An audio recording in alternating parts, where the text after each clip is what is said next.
Hi everyone, എല്ലാവർക്കും xylem ടീച്ചിങ്ങിന്റെ ഇന്നത്തെ ക്ലാസ്സിലേക്ക് സ്വാഗതം. കെമിസ്ട്രിയിൽ ഏറ്റവും പ്രധാനപ്പെട്ട എന്നാൽ നമ്മളെ കൺഫ്യൂസ് ചെയ്യുന്ന ഒരു കൂട്ടം വസ്തുതകൾ നമുക്കിന്ന് നോക്കിയാലോ? തുടങ്ങാം അല്ലേ? ശരി, ഫസ്റ്റ് സ്ലൈഡ് നിങ്ങൾ കാണുന്നുണ്ടാകും. ഭാവിയുടെ ലോഹം എന്ന പേരിൽ അറിയപ്പെടുന്ന പദാർത്ഥം ഏതാണെന്ന് അറിയോ? പഠിച്ചു വെച്ചേക്കണം. ഭാവിയുടെ ലോഹം എന്നറിയപ്പെടുന്നത് ടൈറ്റാനിയമാണ്. എന്നാൽ ഭാവിയുടെ ഇന്ധനം എന്നറിയപ്പെടുന്നതോ അത് ഹൈഡ്രജൻ ആണ്. ഇനി ഭാവിയുടെ സ്വർണം ഏതാണെന്നറിയോ? പ്ലാറ്റിനം ആണെന്ന് പഠിച്ചു വെച്ചേക്കണം കേട്ടോ. പ്രതീക്ഷയുടെ ലോഹമാണെങ്കിലോ യുറേനിയം ആണ്. മാക്സിമം ആ സിമ്പിൾസ് തന്നെ നിങ്ങൾ എന്ത് ചെയ്യുക, നന്നായിട്ട് പഠിക്കുക. ഡൗട്ട് ഉള്ളതിന്റെ പേര് ചേർത്ത് എന്ത് ചെയ്യുക, അതിനെ എഴുതി പഠിക്കുക. എന്തായാലും കെമിസ്ട്രി ആകുമ്പോഴത്തേക്കും അത്യാവശ്യം സിമ്പിൾസ് എന്ത് ചെയ്യണം, അറിഞ്ഞിരിക്കണം. ഇനി ആദ്യത്തെ ആറ്റം ബോംബിൽ ഉപയോഗിച്ചിരുന്ന ഇന്ധനം ഏതായിരുന്നു എന്ന് ചോദിച്ചാൽ യുറേനിയം. നിങ്ങൾക്ക് അറിയാമായിരിക്കും, അത് യുറേനിയം 235 ആയിരുന്നു. ഇത് പ്രകൃതിയിൽ അബണ്ടന്റ് ആയിട്ട് കാണപ്പെട്ടിരുന്നത് കൊണ്ട് അതിനെ നമ്മൾ സമ്പുഷ്ട യുറേനിയം എന്ന പേരിട്ട് വിളിക്കും. Enriched uranium. പിന്നെ പ്രകൃതിദത്തമായതുകൊണ്ട് തന്നെ നാച്ചുറൽ യുറേനിയം എന്ന പേരിട്ട് നമുക്ക് അതിനെന്ത് ചെയ്യാം, വിളിക്കാം. എന്നാൽ പാറകളുടെ കാലപ്പഴക്കം കണ്ടെത്താൻ നമുക്ക് ഒരുപാട് ടെക്നിക്കുകളുണ്ട്, റുബീഡിയം, സ്ട്രോൺഷ്യം ഡേറ്റിംഗ് ഉൾപ്പെടെ. പക്ഷെ അവിടെ യൂസ് ചെയ്യുന്ന യുറേനിയം ഐസോട്ടോപ്പ് ഏതാണെന്ന് ചോദിച്ചാൽ അത് യുറേനിയം 238 ആണെന്ന് നിങ്ങൾ പഠിച്ചേക്കണം. അപ്പൊ ഞാൻ പറഞ്ഞ മനസ്സിലായോ? തമ്മിൽ മാറിപ്പോവരുത് കേട്ടോ. ഫസ്റ്റ് സ്ലൈഡിലെ കാര്യങ്ങൾ ക്ലിയർ ആണെന്ന് തോന്നുന്നു. തെറ്റിപ്പോകാൻ സാധ്യതയുള്ള വസ്തുതകളാണ്, തെറ്റിപ്പോവരുത്. അടുത്ത സ്ലൈഡ്. ഭാവിയുടെ സ്വർണം എന്നറിയപ്പെടുന്നത് നേരത്തെ തന്നെ പറഞ്ഞിട്ടുണ്ടായിരുന്നു, പ്ലാറ്റിനം ആണ്. എന്നാൽ വെളുത്ത സ്വർണം എന്നറിയപ്പെടുന്നത് എന്താണെന്നറിയോ? അതും പ്ലാറ്റിനം തന്നെയാണ്.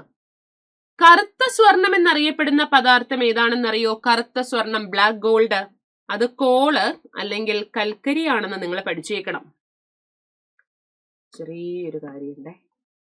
കറുത്ത സ്വർണം എന്താണെന്ന് നമ്മളോട് ചോദിക്കുകയാണെങ്കിൽ അത് പെട്രോളിയം ആണെന്ന് പഠിച്ചു വെച്ചേക്കണം. എന്നാൽ കറുത്ത വജ്രമാണെങ്കിലോ, യെസ്, അവിടെ നമുക്ക് കോള് അതല്ലെങ്കിൽ കൽക്കരി എന്ന് പഠിച്ചു വെക്കാം. മാറിപ്പോവരുതേ. എനിക്ക് മാറിയതുപോലെ നിങ്ങൾക്ക് മാറരുതേ. കറുത്ത സ്വർണമാണെങ്കിൽ പെട്രോളിയം, കറുത്ത വജ്രം ബ്ലാക്ക് ഡയമണ്ട് ആണെങ്കിൽ കൽക്കരി. ഒഴുകുന്ന സ്വർണം എന്ന പേരിൽ അറിയപ്പെടുന്ന പദാർത്ഥം എഗെയിൻ എന്ത് തന്നെയാണ്? പെട്രോളിയം. ഇവിടെ ഒന്നും ഞാൻ പെട്രോൾ എന്ന് പറഞ്ഞിട്ടില്ല, പെട്രോളിയം തന്നെയാണ്, അങ്ങനെ തന്നെ പഠിക്കണം. നീലസ്വർണം, ബ്ലൂ ഗോൾഡ് എന്ന് ചോദിക്കുന്നത് എന്താണെന്നറിയോ? അത് ജലമാണ്. എന്നാൽ വിഡ്ഢികളുടെ സ്വർണം എന്ന പേരിൽ അറിയപ്പെടുന്നതോ അയൺ പൈറൈറ്റ് എന്നറിയപ്പെടുന്ന ഇരുമ്പിന്റെ ധാതുവാണ് FeS2. ബ്രാക്കറ്റിൽ ഇതാ ഞാൻ എഴുതുകയാണ്, അയൺ പൈറൈറ്റ്. അപ്പോ ഭാവിയുടെ സ്വർണം പ്ലാറ്റിനം, വെളുത്ത സ്വർണം ചോദിച്ചാലും പ്ലാറ്റിനം, കറുത്ത സ്വർണം പെട്രോളിയം, കറുത്ത വജ്രം എന്താണ്? കൽക്കരിയാണ്. ഒഴുകുന്ന സ്വർണം പെട്രോളിയം ആണെന്ന് പഠിക്കുക. നീല സ്വർണമാണെങ്കിൽ ജലം. വിഡ്ഢികളുടെ സ്വർണം എന്ന പേരിൽ അറിയപ്പെടുന്ന ഇരുമ്പിന്റെ ധാതു അയൺ പൈറൈറ്റ്. അയൺ പൈറൈറ്റിസ് എന്ന് പറഞ്ഞാലും തെറ്റില്ല. ആദ്യത്തെ ലോഹം ഏതാണെന്ന് നിങ്ങൾക്കറിയോ? യെസ്, അത് ചെമ്പാണ്, കോപ്പർ. എന്നാൽ ആദ്യത്തെ ലോഹ സങ്കരം അലോയ് ഏതാ എന്ന് ചോദിച്ചാൽ അത് കോപ്പറിന്റെയും ടിന്നിന്റെയും അലോയ് ആണ്.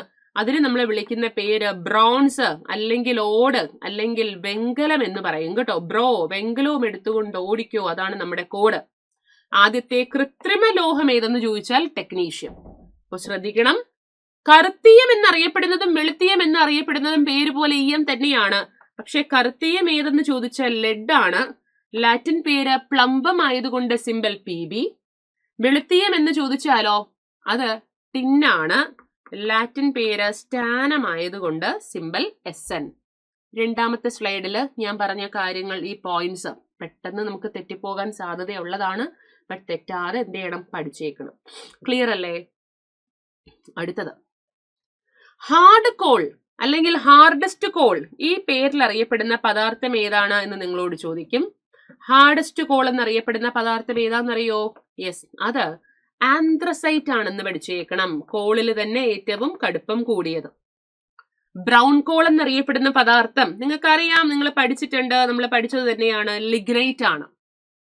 സോഫ്റ്റ് കോൾ ഏതാണെന്ന് ചോദിച്ചാലോ അത് ബിറ്റുമിനസ് ആണെന്ന് പഠിച്ചേക്കണം.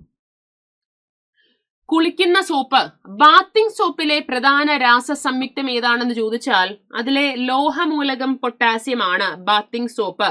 അപ്പൊ potassium hydroxide caustic potash KOH, ഇതിനെ നമുക്ക് എങ്ങനെ വിളിക്കാം?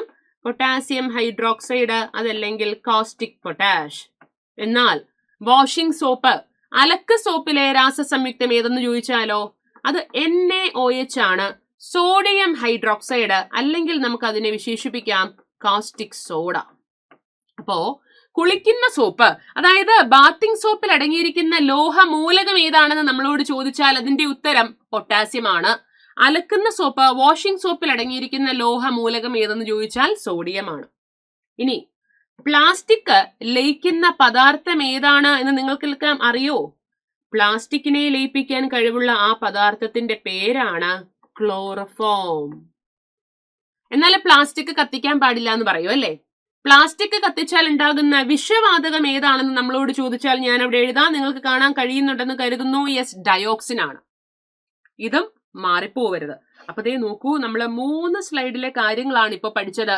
ഈ പഠിച്ച കാര്യങ്ങളെല്ലാം നിങ്ങൾക്ക് ഓക്കെ ആണ്, ക്ലിയർ ആണെന്ന് കരുതുന്നു. അതാ 4ാമത്തെ സ്ലൈഡിലേക്ക് പോകുന്നു. ഞാൻ ഈ ഓരോ പോയിന്റ് പറയുമ്പോഴും അതിന്റെ ഉത്തരം നിങ്ങൾ കമന്റ് ആയിട്ട് എഴുതാനോ അല്ലെങ്കിൽ മനസ്സിൽ പറയാനോ ശ്രമിക്കുക. തെറ്റുന്നത് നോട്ട് ചെയ്യുക. ക്യുക്സിൽവർ എന്ന പേരിൽ അറിയപ്പെടുന്നത് ഏത് പദാർത്ഥമാണെന്നറിയോ? അത് മെർക്കുറി ആണ്, സിംബൽ Hg. എന്നാൽ ലിറ്റിൽ സിൽവർ എന്ന പേരിൽ അറിയപ്പെടുന്ന പദാർത്ഥം ഏതാണ്? യെസ്, അത് പ്ലാറ്റിനം ആണെന്ന് പഠിച്ചേക്കണം.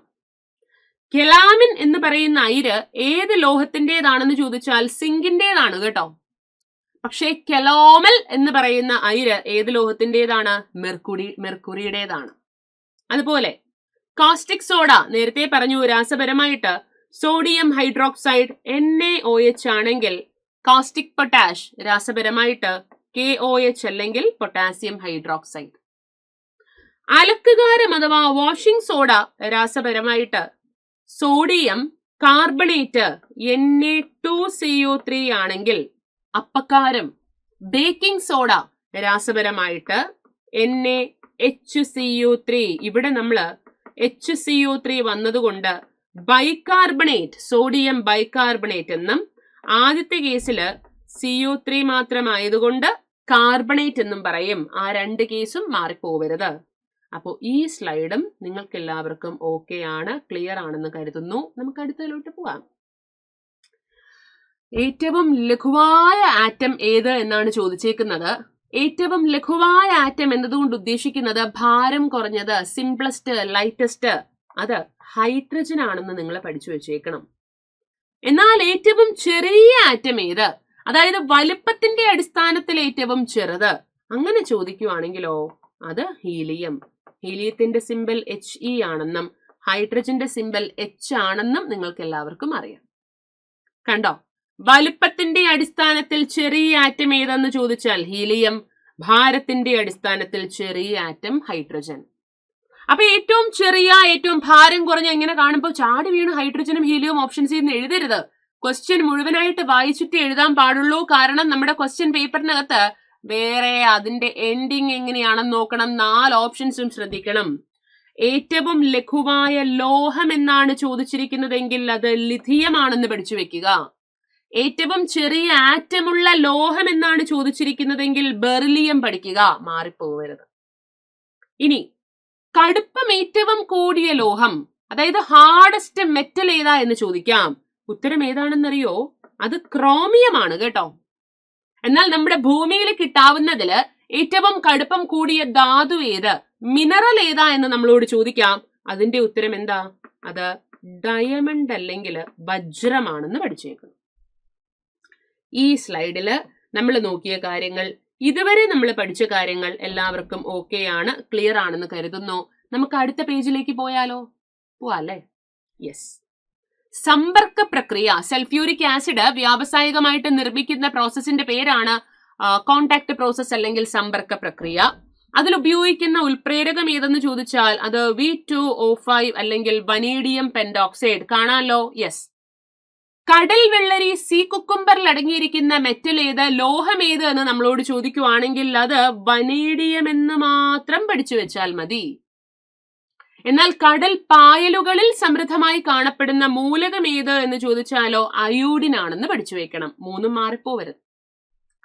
ചെടികൾ സ്വയം ഉൽപ്പാദിപ്പിക്കുന്ന നൈട്രജൻ അടങ്ങിയ ഓർഗാനിക സംയുക്തങ്ങളെയാണ് ആൽക്കലോയിഡുകൾ എന്ന പേരിട്ട് വിളിക്കുന്നത് കേട്ടോ. കാപ്പിയിലുള്ള ആൽക്കലോയിഡ് നിങ്ങൾ എല്ലാവരും പഠിച്ചിട്ടുണ്ടാകും, കഫീൻ. പക്ഷെ കാപ്പിയിലുള്ള ആസിഡ് ഏതാണെന്ന് ചോദിച്ചാൽ ഒന്നുകിൽ ക്ലോറോജനിക് ആസിഡ് എന്ന് പഠിച്ചു വെക്കാം, അതല്ലെങ്കിലോ ക്വിനിക് ആസിഡ് എന്ന് പഠിച്ചു വെക്കാം. കണ്ടോ? അതുപോലെ തേയിലയിലുള്ള ആൽക്കലോയിഡ് ഏത് എന്ന് ചോദിച്ചാൽ തേയിലാണെന്നറിയാം. പക്ഷേ തേയിലയിലുള്ള ആസിഡ് ഏതാണെന്ന് ചോദിച്ചാലോ അത് ടാനിക് ആസിഡ് ആണെന്ന് നിങ്ങൾ പഠിച്ചു വെച്ചേക്കണം. ഈ സ്ലൈഡിൽ ഞാൻ പറഞ്ഞ കാര്യങ്ങളൊക്കെ അല്ലേ? അപ്പൊ കണ്ടോ, നമ്മൾ ഒരുപാട് പോയിന്റ്സ് ഇങ്ങനെ കണക്ട് ചെയ്തിട്ട് തെറ്റിപ്പോകാൻ സാധ്യതയുള്ളത് ഒരുമിച്ച് എഴുതി വരികയാണ്. ഈ പറഞ്ഞ കാര്യങ്ങൾ നിങ്ങൾക്ക് എല്ലാവർക്കും ഓക്കെയാണ്, ക്ലിയർ ആണെന്ന് കരുതുന്നു. അടുത്ത സെറ്റ് നോക്കിയാലോ? യെസ്. വൈറ്റമിൻ B3 രാസപരമായിട്ട് എന്താണെന്ന് ചോദിച്ചാൽ ഒന്നുകിൽ നിങ്ങൾക്ക് നിയാസിൻ അല്ലെങ്കിൽ നിക്കോട്ടിനിക് ആസിഡ് എന്ന് പറയാം. എന്നാൽ പുകയിലയിലുള്ള ആൽക്കലോയിഡ് ഏതാ എന്ന് ചോദിച്ചാൽ അത് നിക്കോട്ടിനിക് ആസിഡ്. രണ്ടും എൻറ്റയർലി ഡിഫറെന്റ് ആണേ. ഏതൊരു പദാർത്ഥവും ഓക്സിജന്റെ സാന്നിധ്യത്തിൽ കത്തുന്ന പ്രവർത്തനമാണ് ജ്വലനം. ആവശ്യത്തിന് അല്ലെങ്കിൽ ആവശ്യത്തിനധികം ഓക്സിജൻ കിട്ടി ആ പദാർത്ഥം നന്നായിട്ട് കത്തുമ്പോൾ അതിനെ നമ്മൾ പൂർണ്ണ ജ്വലനം എന്ന പേരിട്ട് വിളിക്കും. പൂർണ്ണ ജ്വലനത്തിന്റെ ഭാഗമായി ഉണ്ടാകുന്ന വാതകം ഓക്സിജൻ ആണോ? ഓക്സിജന്റെ സാന്നിധ്യത്തിലല്ലയോ കത്തുന്നത്? അവിടെ കാർബൺ ഡയോക്സൈഡ് ആണെന്ന് പഠിച്ചേക്കണം. എന്നാൽ മതിയായ അളവിൽ ഓക്സിജൻ കിട്ടാതെയാണ് പദാർത്ഥം കത്തുന്നതെങ്കിൽ, ഇന്ധനം കത്തുന്നതെങ്കിൽ ഓക്സിജന്റെ അളവ് കുറയുമ്പോൾ ഭാഗിക ജ്വലനം അല്ലെങ്കിൽ അപൂർണ ജ്വലനം, അതിന്റെ ഭാഗമായി ഉണ്ടാകുന്ന വാതകം കാർബൺ മോണോക്സൈഡ്. ഗ്ലാസ് നിർമ്മാണം പിൽക്കിംഗ്ടൺ പ്രോസസ് എന്ന പേരിൽ അറിയപ്പെടുന്നു കേട്ടോ. ഗ്ലാസ് നിർമ്മാണത്തിൽ ഫെറസ് ലവണത്തിന്റെ സാന്നിധ്യം ഗ്ലാസിന് എന്ത് നിറം കൊടുക്കുന്നു എന്ന് ചോദിക്കാം. ഞാനത് വരച്ചു കാണിക്കാം, നിങ്ങൾക്ക് തന്നെ പറയാം. യെസ്, കണ്ടോ? പച്ച നിറം. എന്നാൽ ഫെറിക് ലവണത്തിന്റെ സാന്നിധ്യം ഗ്ലാസിന് കൊടുക്കുന്ന നിറം അത് നിങ്ങൾക്ക് ഇവിടെ വരച്ചു തന്നിട്ടുണ്ട്, മനസ്സിലാക്കാൻ കഴിയുന്നുണ്ട്. ക്ലിയർ അല്ലേ? യെസ്, മഞ്ഞ നിറം. എടാ, ഫെറസ് എന്ന് പറഞ്ഞാൽ അത് Fe2+ അയോൺ ആണ്. ഫെറിക് എന്ന് പറഞ്ഞാൽ അത് Fe3+ അയോൺ ആണ്. ഈ സ്ലൈഡിൽ തന്നിരിക്കുന്ന വസ്തുതകളും എന്റെ പ്രിയപ്പെട്ടവർക്ക് ക്ലിയർ ആണെന്ന് കരുതുന്നു. നെക്സ്റ്റ് വൺ, ശിലാതൈലം എന്ന പേരിൽ അറിയപ്പെടുന്ന പദാർത്ഥം പെട്രോൾ അല്ല, പെട്രോളിയം ആണെന്ന് മനസ്സിലാക്കുക. ധാതു എണ്ണ എന്നറിയപ്പെടുന്ന പദാർത്ഥവും പെട്രോളിയം ആണെന്ന് മനസ്സിലാക്കുക. എന്നാൽ ഗ്യാസോലിൻ എന്നറിയപ്പെടുന്നത് പെട്രോളിയത്തിനെ അംശിക സ്വേദനം നടത്തി കിട്ടുന്ന ഒരുപാട് ഘടകങ്ങളിൽ ഒന്നായ പെട്രോൾ ആണെന്ന് പഠിക്കുക. രണ്ടും രണ്ടായിട്ട് തന്നെ പഠിക്കണം. പെട്രോളിന്റെ ഗുണനിലവാരം പ്രസ്താവിക്കുന്നത് ഒക്ടെയിൻ നമ്പറിലാണ്, നിങ്ങൾക്കറിയാമായിരിക്കും. ഡീസലിന്റെ ഗുണനിലവാരം നിർണയിക്കുന്നത് സീറ്റൈൻ നമ്പർ, അത് നിങ്ങൾക്കറിയാം. സോപ്പിന്റെ ഗുണനിലവാരം പറയുന്നത് ടോട്ടൽ ഫാറ്റി മാറ്റർ TFM ആണ്. ന്യൂട്രോൺ എന്ന് പറയുന്ന അടിസ്ഥാന അറ്റോമിക കണങ്ങളുടെ കണ്ടുപിടുത്തം ജെയിംസ് ചാഡ്വിക് എന്ന് പറയുന്ന വ്യക്തിയുമായി ബന്ധപ്പെട്ടിരിക്കുന്നു.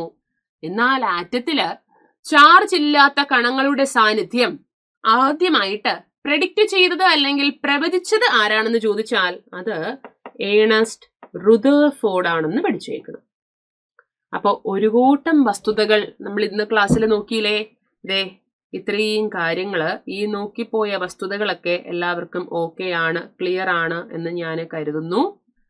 ഇത് ഇത്രയും നിങ്ങൾ നന്നായിട്ട് നോക്കി വെച്ചോളൂ. അടുത്ത സ്ലൈഡിൽ നമുക്ക് അടുത്ത ക്ലാസ്സിൽ നമുക്ക് നെക്സ്റ്റ് സെറ്റ് ഓഫ് ഫാക്ടുകളുമായിട്ട് എന്ത് ചെയ്യാം, കാണാം.